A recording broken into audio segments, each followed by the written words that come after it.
안녕하세요. 어, 뼈와 림프까지 암이 전이된 유방암 4기 환자.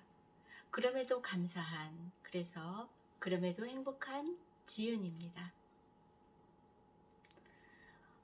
동영상을 올린다 하면서도 못 올렸습니다. 그 일과 그 자연 치유를 병행한다는 게 생각만큼 만만치가 않고 그 시간이 굉장히 틈이 나질 않았습니다. 그래서 이제 찾아뵙습니다.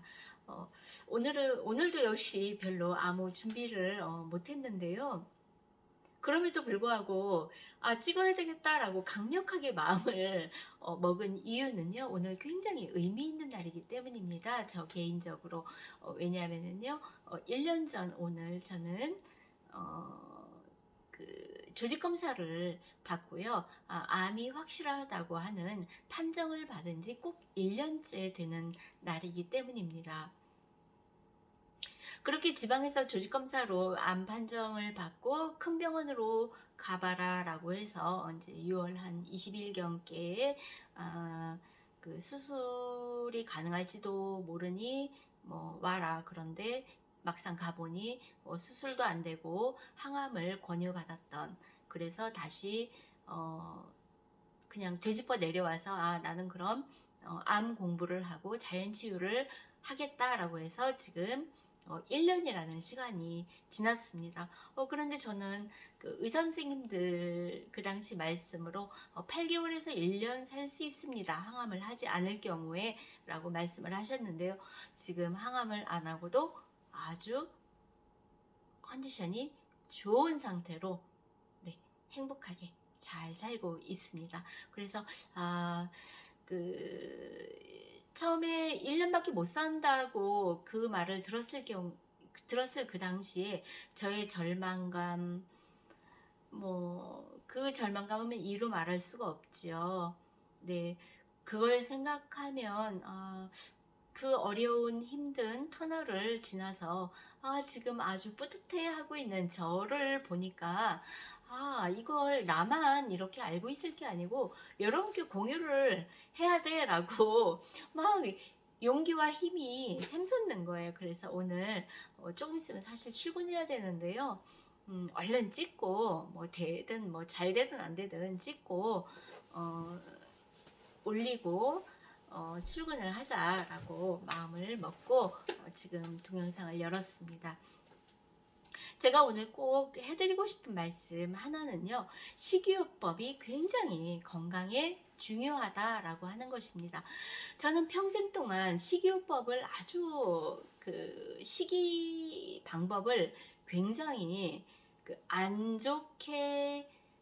가장 안 좋은 방법을 선택하면서 살아왔고 그 결과 암에 걸린 것 같습니다.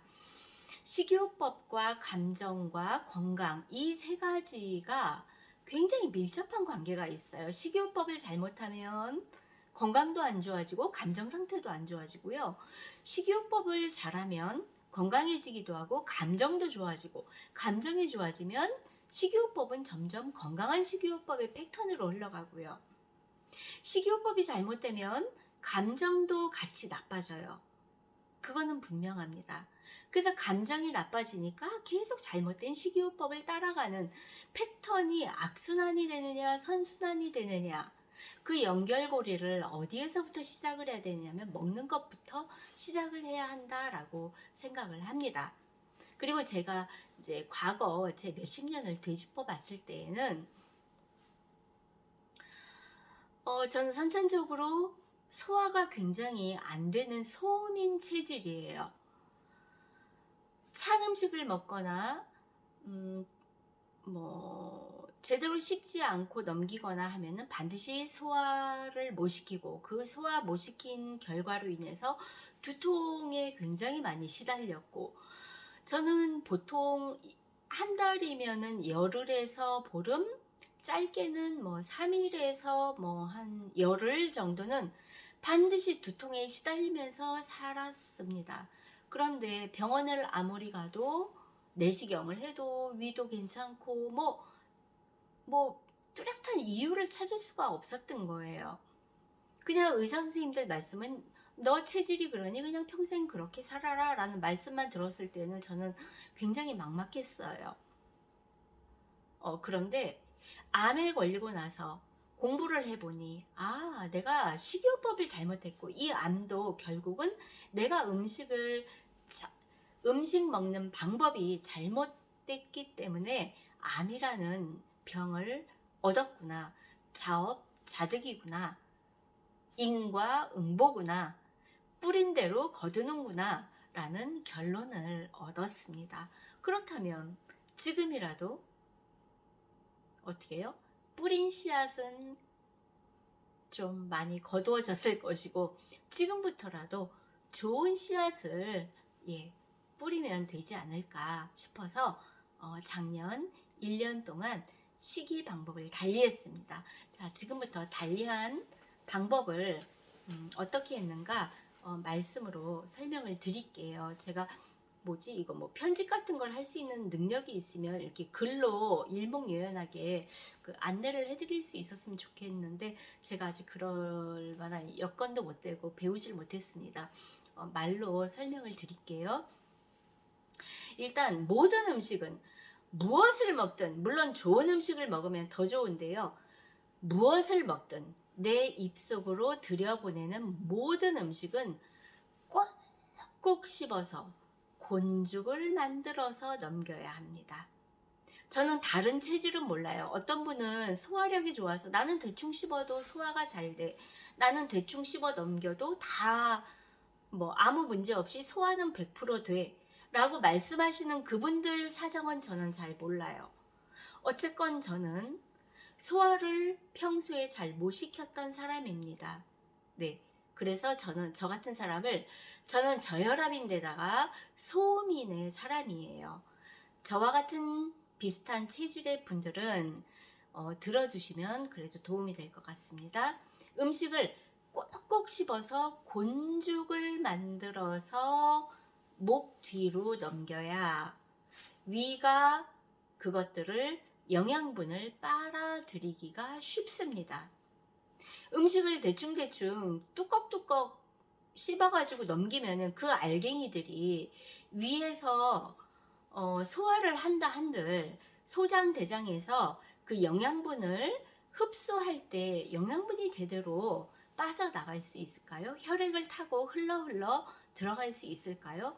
그 부분을 우리가 한번 상식적으로 생각을 해 봤으면 합니다. 그래서 제1 소화기관이 치아, 입이라고 하죠. 침이라고 합니다. 침이에요, 침. 그래서 침으로 오래 공을 들이려면 입에 오래 머물고 있어야 하고요. 그 방법으로는 음식을 넣어서 특히 탄수화물입니다. 오래 씹는 것밖에는 방법이 없습니다. 100번을 씹는다라고 각오를 하세요. 마음속으로 마음을 잡수셔야 합니다. 100번을 씹자라고 각오를 하고 씹으면은요, 한 30번, 40번이면요, 한 60%, 70%는 곤죽이 됩니다. 그리고 조금 음식이 남아요. 입에 계속 머물러요. 그러면은 한 2, 30번 또 씹으면 다 넘어가거든요. 이렇게 훈련을 한 일주일 정도만 하면 습관이 됩니다. 단 누구하고 말을 해서는 안 돼요. 우리가 가족들하고 식사를 같이 할 때는 그거 실천하기가 참 어려운데요. 일단은 가족이 있어도 요거 습관을 들일 동안 아니면 아예 가족들하고 나는 식사를 같이 안 할 거야 라고 마음을 잡수셔도 됩니다. 혼자 식사를 하시는 방법을 택하는 것도 방법입니다. 저는 지금까지 그렇게 해도요, 가끔 손님하고 식사를 같이 하면 여지없이 잘 못 씹고 넘겨요. 예, 그래서 그 뒤탈이 꼭 나거든요. 그러니까 그런 경험을 하니까 씹는 게 정말로 중요하구나라는 거를 다시 한번 새길 수 있어서 좋은 경험이기는 한데요. 일단 100번을 씹는다라고 생각을 하세요. 탄수화물이 특히 그렇습니다. 네, 고기도 마찬가지예요. 오래 씹어서 넘기는 거하고 뚜껑 씹어서 넘기는 거하고는 이 영양소를 그 혈관이 가져가려면 그렇잖아요. 곤죽을 만들어서 들여보내는 거와 어, 그냥 씹어서 대충 넘겨서 들여보내는 거하고는 당연히 차이가 있겠죠. 두 번째, 국물을 저는 많이 먹질 않습니다. 국물을 거의 안 먹습니다. 겨울에 아주 추울 때만 그냥 몇 스푼 또는 뭐 반 그릇 정도 이렇게 후루룩 마시고 국물은 사실상 거의 먹지 않습니다. 맹물에 밥을 말아 먹는다? 그런 일은 절대로 있을 수 없습니다. 그러면은 이 소화액이 소화작용의 힘이 굉장히 약해져요. 소화액이 물하고 섞이는데 건더기가 소화가 잘 될 리가 없지 않겠습니까? 이거는 해봐야 합니다. 해보면 그냥 몸으로 느껴지실 거예요. 몸으로 느껴지시는 분은 몸으로 느껴지시니까 고치실 테고 나는 뭐 물을 많이 먹어도 별로 괜찮아. 그럼 그런 분은 그냥 드셔도 되겠지요. 그런 몸체인 거겠지요. 네, 그래서 물과 밥은 따로 먹습니다. 그래서 맹물이 먹고 싶다라고 하면은 밥을 먹은 뒤 최소한 1시간 뒤에 먹습니다. 2시간 후에 먹으면 더 좋고요. 1시간 후에 먹습니다. 처음에는 이게 잘 안 돼가지고 밥 먹은 다음에 막 30분 후, 막 40분 정도 되면 막 목이 타서 막 금방 어떻게 될 것 같은 거예요. 목이 타서 말라 죽을 것 같다는 느낌까지도 들어요. 그런데 그거를 조금 인내를 하시고 1시간 꼴딱 넘은 다음에 물을 벌컥벌컥 드시면, 그것도 미지근한 물을 드셔야 합니다. 찬물을 드시면 소음이는, 찬 음식을 먹거나 찬물은 안 좋은 거 아시죠? 그래서 미지근한 물을 먹습니다. 그렇게 먹으면은요 속이 편안하다는 것을 느끼실 수 있습니다. 그렇게 일주일만 가시면은 내 속이 편안함을 느끼면서 몸이 대접받는 듯한 그런 느낌을 받습니다. 예, 그래서 우리가 어떤 음식을 넣어주느냐도 중요하지만 어떻게 먹는다? 곤죽을 만들어서 입에서 충분히 소화를 시켜서 목 뒤로 넘긴다라고 하는 그거, 물과 함께 먹지 않고 물은 조금 띄워서 1시간이나 2시간 후에 먹는다. 그리고 밥 먹기 1시간 전이나 2시간 전 사이에 물을 마음껏 드세요. 그리고 밥 먹기 1시간 전에는 물을 먹지 않습니다. 네. 그러고 밥을 먹으면 밥을 또 꼭꼭 씹어서 그렇게 먹으면 소화가 굉장히 편합니다. 네. 그렇게 한번 해보시면 좋습니다. 왜? 자, 옛날에는 제가 현미를 먹지 않고 백미를 먹고 했을 때는요, 돌았으면 배고프고 했습니다. 돌았으면 배고프고 하니까 간식을 먹었어요. 그럼 내 위는 쉴 새가 없어요. 음식물이 위로 들어가면 2시간을 머물러서 위가 2시간 동안 일을 해야 한대요. 그런데 간식을 먹으면 또 2시간을 일을 하는 거예요. 그럼 이 위는 쉴 새가 없죠. 지치겠죠. 위는 과부하가 걸리겠죠. 내가 내 몸을 혹사시키는 방법이 그런 것들이에요. 그러니까 위를 쉬게 해주기 위해서 식사 시간, 간식은 절대로 먹지 않는다. 간식을 굳이 먹고 싶다. 그러면 식사하고 같이 몰아서 드세요. 차라리. 그리고 중간에 밥과 밥 사이에 한 2시간은 1시간 정도 2시간은 충분히 쉬도록 해준다. 먹어봤자 물 정도만 먹어준다. 이렇게 생각을 하시면 됩니다. 그러면 내가 나를 귀하게 대접하는 거예요. 그 다음에 이제 또 한 가지는 뭐가 있냐면요. 밥을 먹는 데에도 순서가 있습니다. 저는 식사를 어떻게 하냐면 반찬이 있으면은요. 야채를 먼저 먹습니다. 야채를 먼저 먹고요. 그 다음에 고기를 먹습니다. 생선과 야채 또는 나물과 생선, 나물과 고기를 같이 먹습니다. 밥하고 고기를 섞지 않아요. 탄수화물과 단백질을 섞지를 않습니다. 정리되셨나요? 탄수화물과 고기는 만나지 않게 합니다. 가급적. 그래서 고기를 먹고 야채를 먹고 야채와 고기를 같이 섞어서 충분히 먹고 그 다음에 밥과 나물을 김치를 섞어서 먹고 그렇게 마무리를 합니다.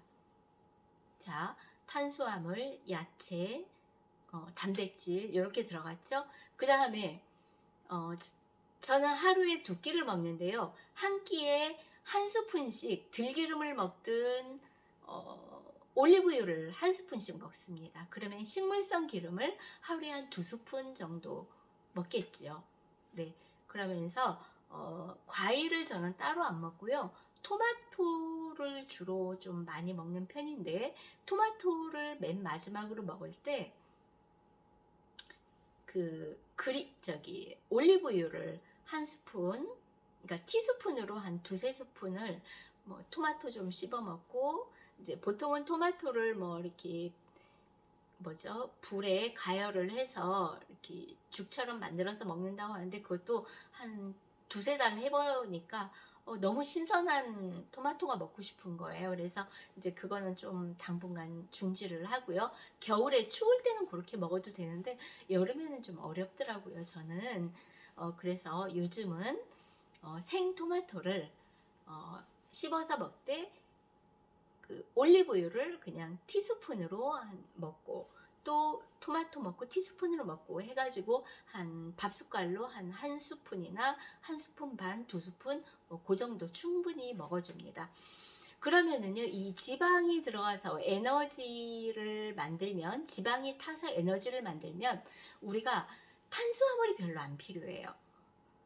그래서 빵이라든가 밀가루 음식 당기는 게 조금 강도가 약해집니다. 희한하죠? 그런 경험을 했습니다. 밀가루 먹는 습관을 좀 줄이고 싶다. 이거 의지력으로 줄이는 게 잘 안 됩니다. 왜냐면 우리 몸에 이 호르몬이 작용을 해서 식욕을 땡기게 하는 어떤 그런 작용이기 때문에 이 호르몬은 굉장히 강력해요. 의지적으로 이게 저는 안 되더라고요. 제가 의지박약 인간이라서. 그러다 보니 어떻게 한다? 지방을 충분히 먹어주니, 식물성 지방입니다. 동물성 지방은 절대로 몸에 해로우니까 암 환자는 특히 안 됩니다. 포화지방, 허연 고기에서 나오는 그런 기름은 철저히 배제를 하고요. 식물성 기름을 먹습니다. 그럼 그 기름이 에너지 원으로 쓰여지고요. 그러는 가운데 우리가 왜 뒤돌았으면 배고프고 뒤돌았으면 배고프고 했던 게 뭐냐면은 내 몸에 에너지가 부족한 거예요. 왜? 대충 먹고 소화를 대충 시키고 하니 내 이 세포 끝까지 영양분이 구석구석까지 전달이 안 됐던 거예요. 그러니 세포는 또 먹을 생각이 나는 거예요. 에너지가 부족하다는 신호였던 거예요. 네, 그러니까 우리는 어떻게 한다? 지혜롭게 해야 됩니다. 지방을 끌어들이는 겁니다. 식물성 지방을 끌어들여서 내 몸이 에너지가 막 이렇게 에너지 고갈 상태를 만들지 않아야 하는 거죠. 네, 그래야 군것질이 당기지를 않는 거예요. 네, 그러니까 자, 탄수화물은 꼭꼭 100번 씹는다. 단, 밥을 먹을 때 물과 밥은 따로 먹는다. 그 다음에 고기와 야채는 같이 먹는다. 그리고 마지막에 토마토든 과일을 먹으면서 올리브유를 충분히 먹는다. 또는 들기름을 한 스푼씩 먹어준다. 이렇게 하면 간식 생각도 크게 나지 않습니다. 간식 생각이 그래도 난다. 그러면은 간식과 식사를 그냥 같은 시간대에 먹는 거예요. 그럼 밥량이 조금 줄어들고 빵이든 과일이든 이제 들어가겠죠. 배불리 충분히 먹습니다. 대신에 중간에 간식은 가급적 먹지 않도록 훈련을 하셔야 됩니다. 그게 가장 중요합니다. 그렇게 1년 동안 하니까요. 제가 백혈구 수치가 정상으로 돌아왔어요. 네. 그동안 뭐 의사 선생님들이 "너 1년밖에 못 살 거야. 8개월에서 1년 살면 많이 사는 거야." 막 이렇게 그렇게 말씀을 해 주시니까 절망감에 힘들고 또 거기에서 얻어지는 스트레스도 있어요. 그런 거에 의한 스트레스도 있더라고요. 그러다 보니 또 저도 간식도 땡기고 먹을 게 막 땡기고 했는데 그거를 지혜로운 그 식이요법으로 계속 꾸준히 해 나가다 보니 간식도 좀 거의 많이 줄어들었고요. 그다음에 운동 병행은 꼭 하셔야 되는 거 아시죠? 운동 병행하셔야 됩니다. 예, 운동하시고 뭐 그렇게 하니까 백혈구가 정상으로 딱 올라갔고요. 제 컨디션은 지금 아주 좋습니다. 그래서 그날 병원에서 문을 나서면서도 "재윤아 잘했어. 그동안 고생 많았어. 그리고 앞으로도 잘할 거야. 음. 암에 걸렸지만 참 감사한 일이지. 오늘부터 사는 너의 삶은 덤으로 사는 그런 인생이야. 그러니까 더더욱 감사해야 되겠지." 네. 이렇게 저한테 계속 대화를 하는 거예요. 음. 그러니까 또 나는 또 행복할 수 있지. 어, 정말 하늘에 감사드리고 싶더라고요. 저도 할 수 저도 해냈으니 여러분도 해내실 수 있습니다. 제가 했으니 여러분은 반드시 해내실 수 있습니다. 저는 정말 의지박약 인간이었거든요. 네. 작심삼일? 3일마다, 작심삼일이면요, 3일마다 한 번씩 새롭게 각오를 하면 되는 거예요. 나 작심 1일형 인간이야? 그럼 매일 하루에 한 번씩 작심을 하시면 되는 거예요. 나 작심 반나절도 못 가? 그럼 반나절마다 작심을 하면 되는 거예요. 그 어느 것도 핑계가 되진 않아요. 그냥 하면 된다. 그냥 하면 1년이 갑니다. 네. 저 막 되게 의지적인 인간이고 그렇지 않아요. 정말로 나약한 사람이었어요. 네. 저 정말 알고 보면요. 하늘 갈대 같은 그런 사람이에요. 네. 그런데 생각을 어떻게 바꾸느냐에 따라서 이것도 생각을 어떻게 바꾸는가 하는 이런 것도 다음에 제가 좀 알려드리고 싶은 내용인데요. 자, 여러분, 우리 오늘 하루도 기적 같은 시간입니다. 감사하고요. 또 우리 오늘도 행복하게 그렇게 살아요. 제가 해냈으니까 여러분은 더욱 잘하실 수 있습니다. 식이요법 어떻게 한다? 5군 식품군을 정확하게 챙겨 먹는다. 저는 참 현미밥을 할 때요. 현미밥을 한 하루에서 하루 반나절, 뭐 많게는 이틀도 물에 불립니다. 물에 불릴 때 다시마하고 표고버섯 말린 거를 같이 넣어서 같이 불려줘요. 그러면 그 물이 흠뻑 배이고 그 물로 그대로 밥을 하면 됩니다. 그런데 질게 하진 않아요. 최소한 질게 하진 않는다. 왜? 그거를 나누어서 그 작은 그릇에 다 퍼 담아서 냉동실에 쟁여놨다가 하루에 2개씩, 저는 2끼를 먹으니까 2개씩 꺼내서 쪄서 먹습니다. 네. 자, 아시겠죠? 여러분? 그렇게 하면 다시마에서 나오는 미네랄, 뭐 해조류잖아요. 그 다음에 버섯에서 나오는 어떤 항암 성분들, 저는 늘 그거를 먹고 삽니다. 그리고 백미보다 현미가 좋은 거, 그 그 비타민 B군이 다 들어있잖아요. 우리 학교 다닐 때 저는 국가에서 왜 백미를 권장하지 않나, 강력하게 권장을 하지 않나, 그게 지금도 의문인데요. 학교에서 가르쳐 줄 때는, 저희 중학교 때인가 배웠거든요. 학교에서 가르쳐 줄 때는 현미가 뭐 이렇게 미네랄이 B군 그 비타민이 많이 들어있다고 그렇게 시험 출제도 많이 하고 그렇게 했으면서 왜 실생활에서 적용을 할 수 있도록 홍보를 안 하는지, 저는 그게 정말로 큰 의문이었어요. 그런데 실제로 먹어보니까 백미보다 현미는 정말 너무너무 좋은 식품입니다. 물론 체질에 따라서 현미가 맞지 않는 사람이 분명히 있습니다. 그런 분들은 몸으로 또 느껴요. 그런 분들은 물론 어쩔 수 없이 현미를 버려야 합니다. 그것은 한번 실제로 드셔보시고 본인이 판단을 하셔야 됩니다. 체질 음식이라는 게 있죠. 그 사람한테 맞는, 그 사람의 체질에 맞는 음식이 있기는 합니다. 네, 그러니까 그거는 각자가 가려야 하니까 어쩔 수 없고요. 저같이 몸이 차갑거나 따뜻한 음식을 필요로 하시는 분들, 그래서 소화가 또 잘 안 되시는 분들은 반드시 현미를 드시기를 권하고요.